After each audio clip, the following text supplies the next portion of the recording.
Good morning.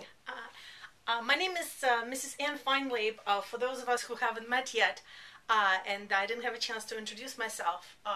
But I'm your new Vice Principal of Instruction, and today I want to use this opportunity to welcome you to the new 2013-2014 school year.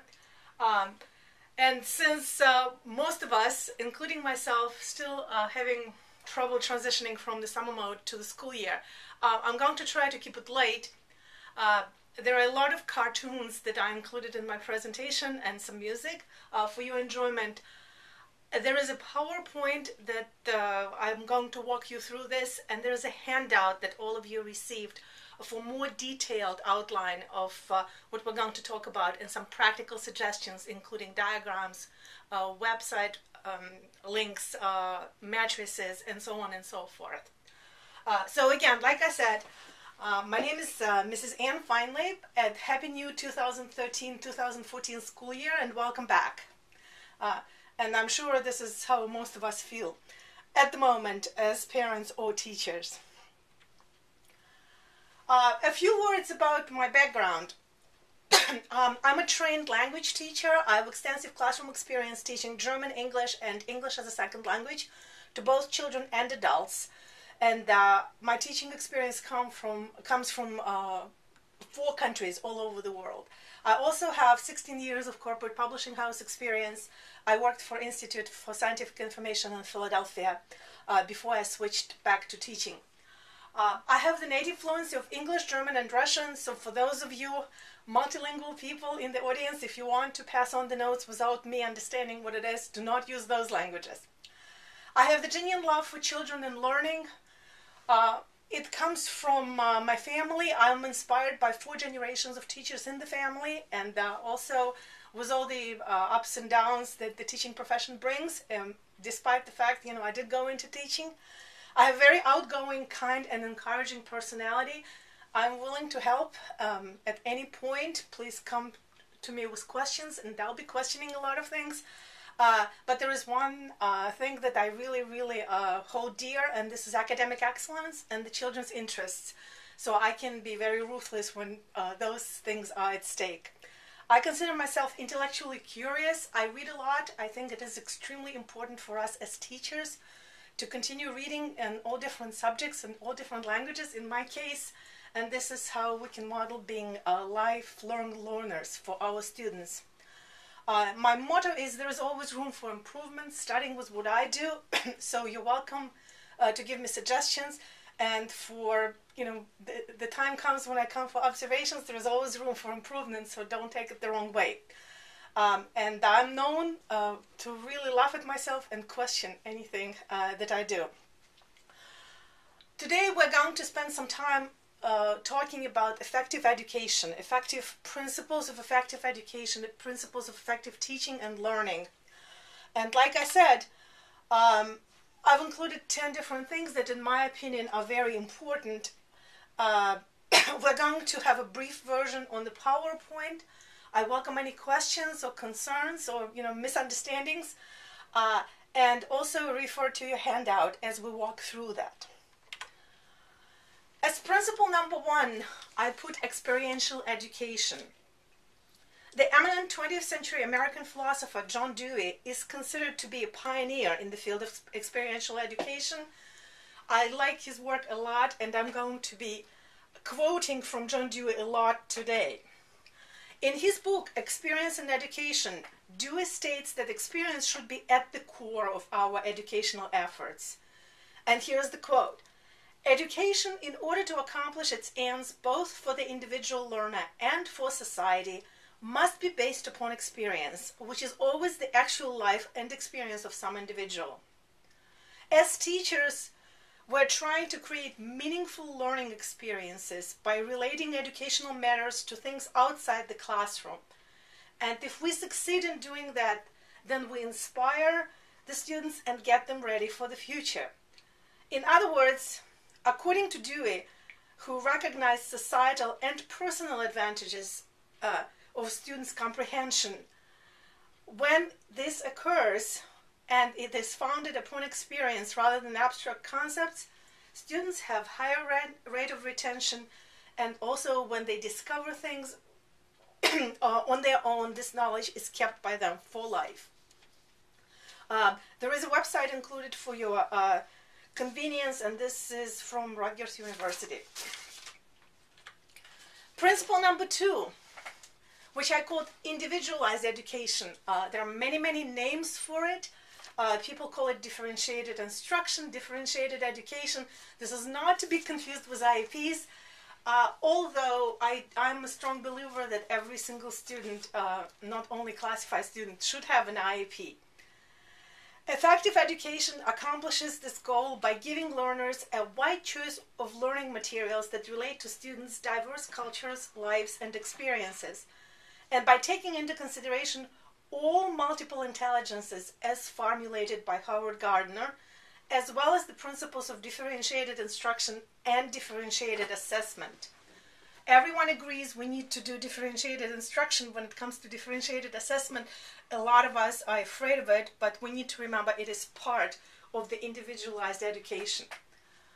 A quote from Howard Gardner states, he believes that the challenge confronting educators is to figure out how to help individuals employ their distinctive intellectual profiles to help master the tasks and disciplines needed to thrive in the society.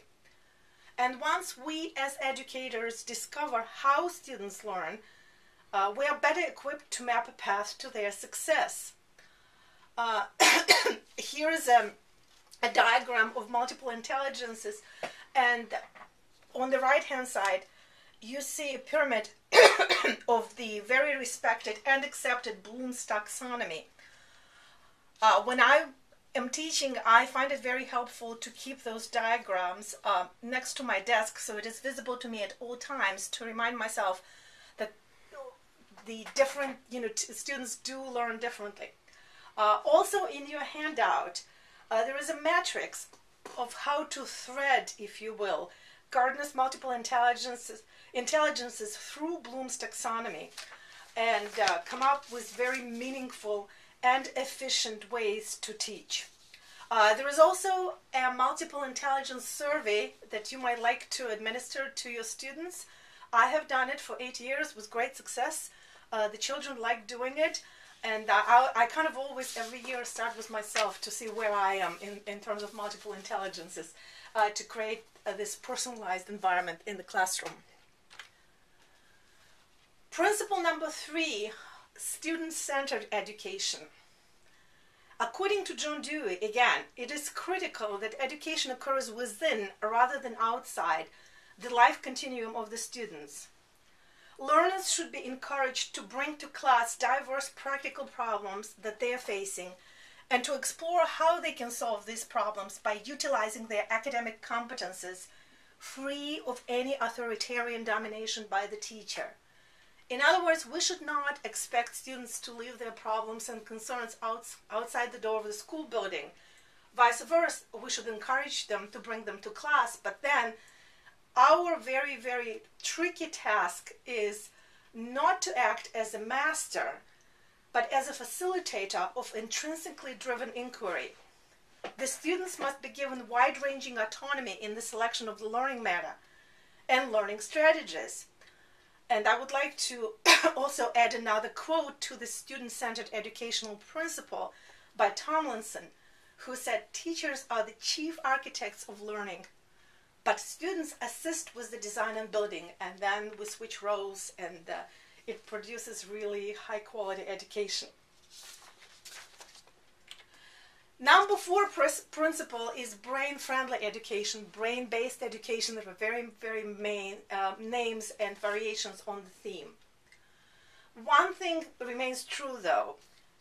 Ever since Aristotle, people were curious how different areas of the brain work.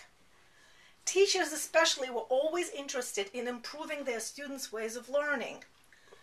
Teachers often wondered why some things worked and some things didn't, and why students behaved in a certain way, and why they could not remember what the teacher had already explained many times.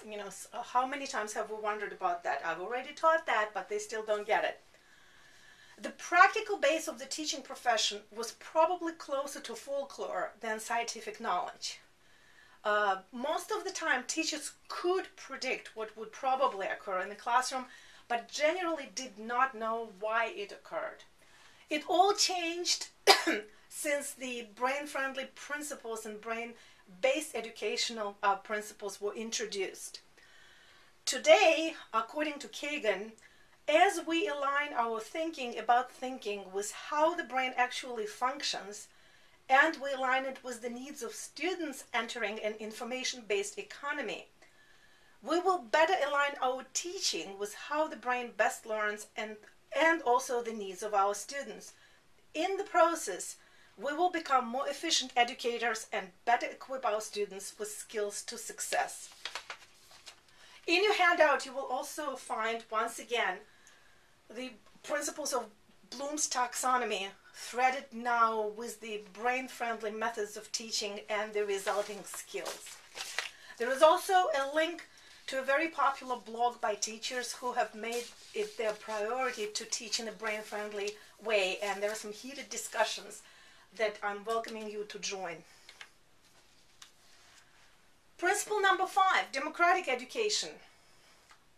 We live in a democratic society.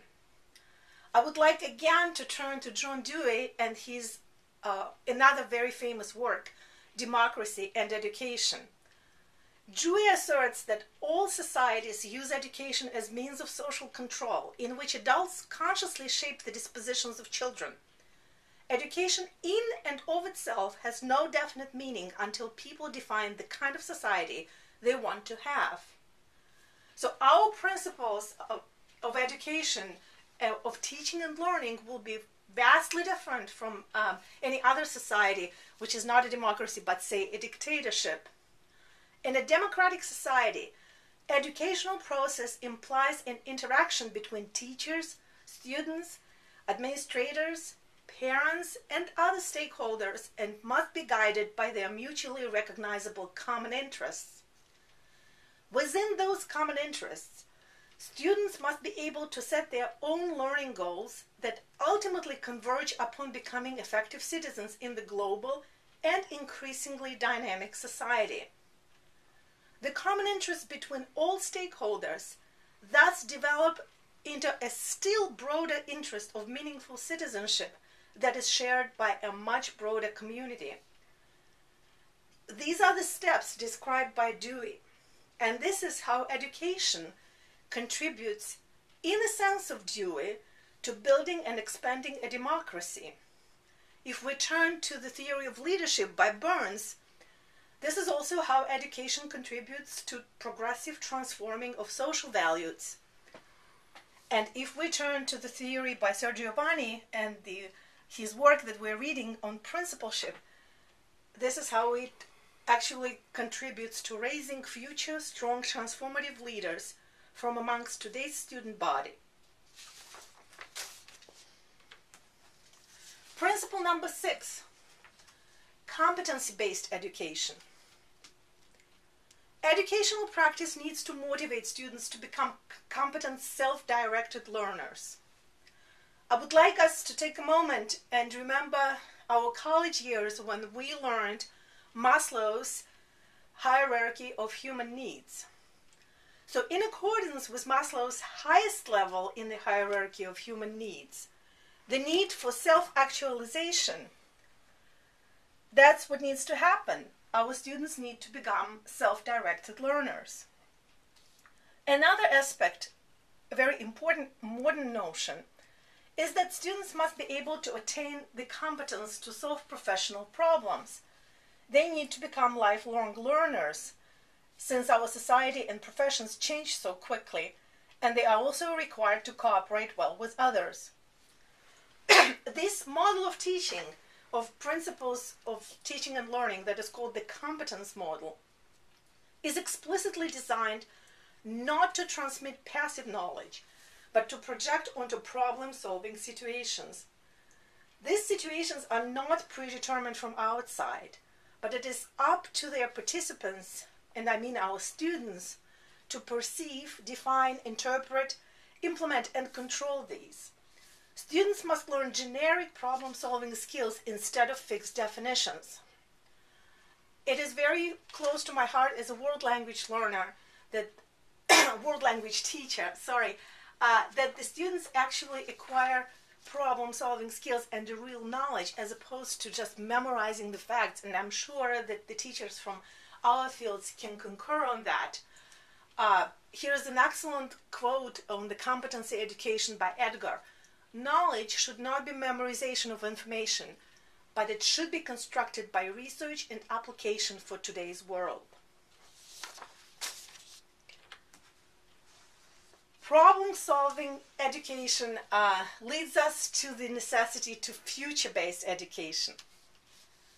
In the 21st century, the task of educating the young minds appears to be even more daunting than before. Kagan stated that most students entering school today will work in job categories not yet created, and all will work with technology not yet invented.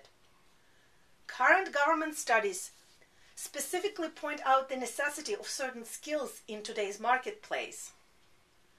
Here is an excellent diagram in front of you from the Partnership for 21st Century Skills.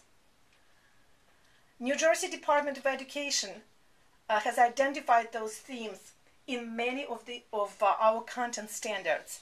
And this is another very good and handy tool to constantly reference those skills so we don't lose them among everything else that we need to include in our lessons.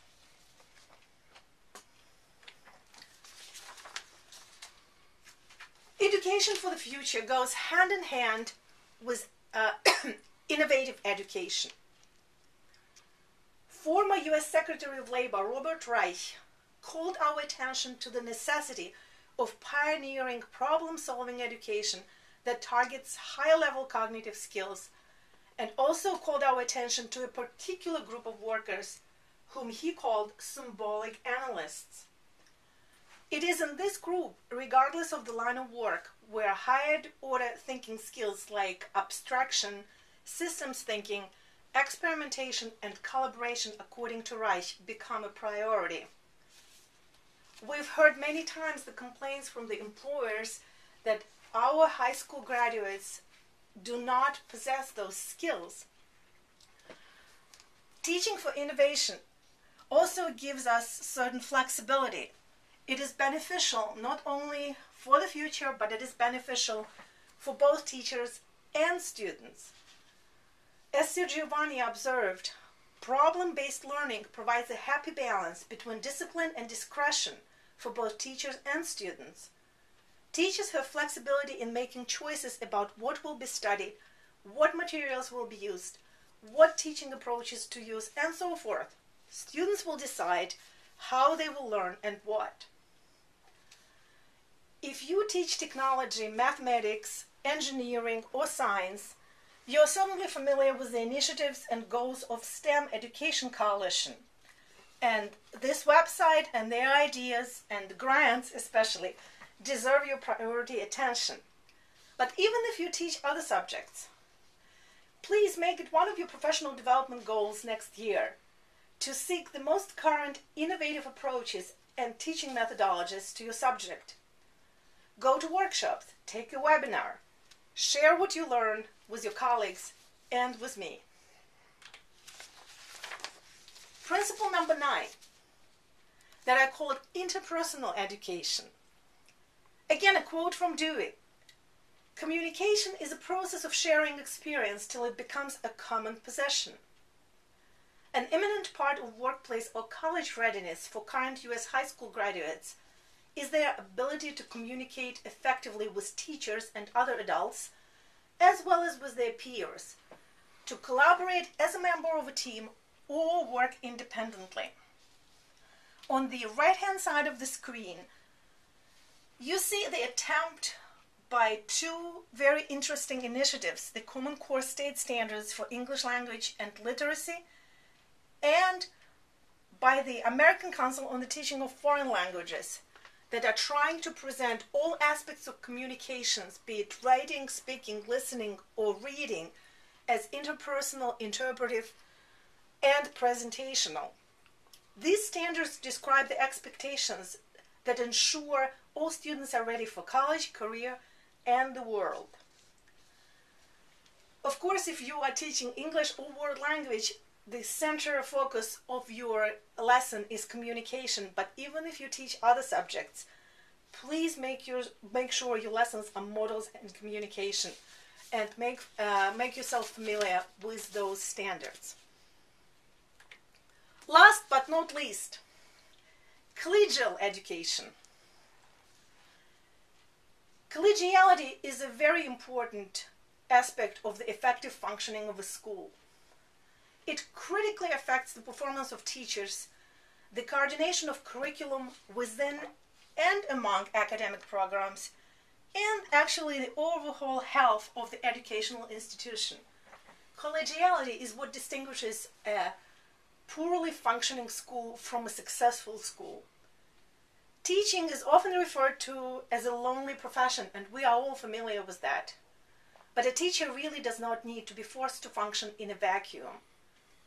Collegiality is a professional attribute of very considerable value, and one that is well worth developing. It creates a more welcoming teaching and learning environment, and it also assures an ongoing and formal professional development, thus supporting a daunting task of educating the younger generation. As Sir Giovanni noticed, collegiality refers to the existence of high levels of collaboration among teachers and between teachers and principal, and is characterized by mutual respect, shared work values, cooperation, and specific conversations about teaching and learning. As an assistant principal in charge of instruction, I promise to provide those opportunities and, moreover, build them into our professional development sessions and regular school schedule to make sure those conversations among teachers take place on a regular basis. The entire administrative team also invites you to initiate those conversations with us at any time. So thus, 10 principles, food for thought, if you wish.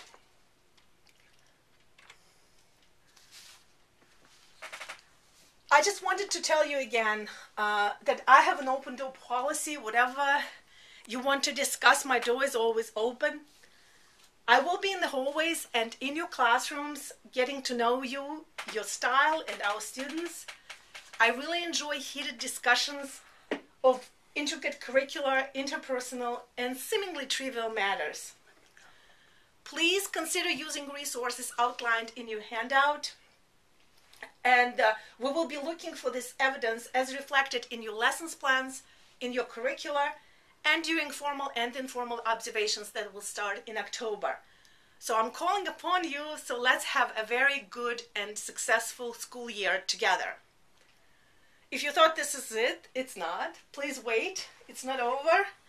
Sit back, watch, and enjoy.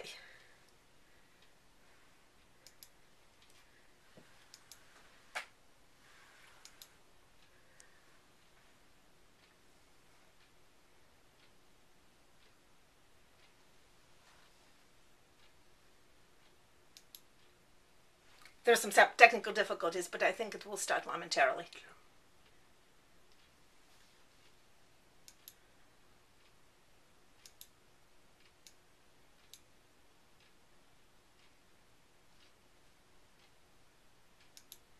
How are you, my students? I'm so glad you're here today. Do you know how I adore you? No, it is not time to play. Let's sit down now, crisscross on the rug. Right here with me, you see, reading, writing, math, computers. We love technology.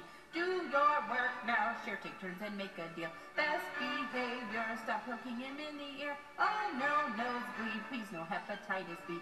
Did you write that? Could it be that I am actually getting through? Pencils are finally moving, fueled by motivation and creating stories from imagination. Phonics, sight words, blending sounds together. Daily 5 now, bring your book to me and we can read. Adding digits to each other, fractions and word problems, counting and comparing points to get the total challenge. Space learning with iPods, smartboards, digital story, telling whatever gets you going. Please remember, boys and girls, there's 1 of me and 20 of you. I will help you all, but there is only so much I can do. Don't give up, now sound it out. Take a moment, think it through. I said, sit down and raise your hand. Teamwork, share with other teachers. Always read your homework. Make sure you plan every single minute of the day. Wake up early, do it all over again. But don't forget meeting today at 4. Eat lunch in 20 minutes. Never use a restroom. Don't forget you must be out at recess to be fine. Time to be inspired.